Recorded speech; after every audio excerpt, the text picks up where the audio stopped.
Hey guys, how are ya? I know it's been a while since my last video, but I'm finally here with all the info that you were looking for on the T3i. Now this isn't going to be a review per se. Kind of like how I had the 300HS 1 week later video.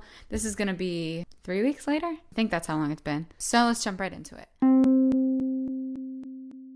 As I'm sure you can see, I'm loving this camera. The kit lens actually does surprisingly well. It's the 18 to 55 millimeter, and it gives you enough of a focal range to really start off, get wide angle shots like the one you're seeing right now, or really close up shots if you're looking to do some type of macro or get really strong depth of field. The next lens I'm going to be getting is a 50 millimeter prime. I'm debating between the 1.8 and the 1.4. Probably going to go with the 1.8 because it's much cheaper and the build quality isn't a huge difference. Another thing I'd highly recommend for any of you SLR users is getting a class 10 card. I'm using a PNY class 6 8GB card and it works well, but I've had a lot of overheating issues and a lot of that is due to writing speeds, which obviously increase on a class 10 card, so that's probably going to be the next thing I buy as well. Now, as many of you know, I was using the Canon PowerShot ELPH 300HS. I still have this guy because it's so awesome. It takes 1080p, 12 megapixels, gives you a lot of the same features that you have on the T3i. I actually have noticed that the video on this guy is actually a little more vibrant in terms of color than the T3i. I will eventually be doing some type of video comparison, probably in my next video.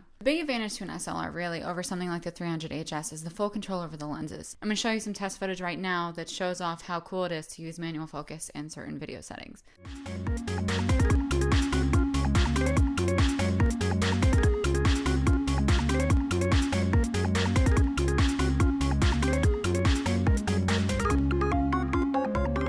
If you take a look at this exposure test, you can see going from a range of -3 exposure to +3 exposure. Now, obviously that makes a big difference, and that actually doesn't really affect the grain too much, so I would use that before you use ISO settings. Photo-wise, it's hard to buy a bad DSLR.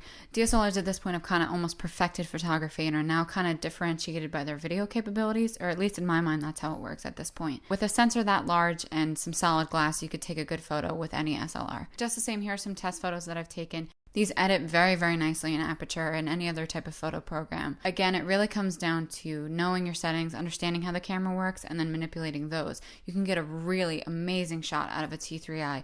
You just have to know what you're doing, sort of. Now, here's a test I thought you guys might like. Here's a photo that I took on the iPhone 4 and then took on the T3i to demonstrate the differences in depth of field and quality, obviously. As you can see, the iPhone 4 stands up pretty well, but the depth of field is really what makes the T3i stick out in this situation.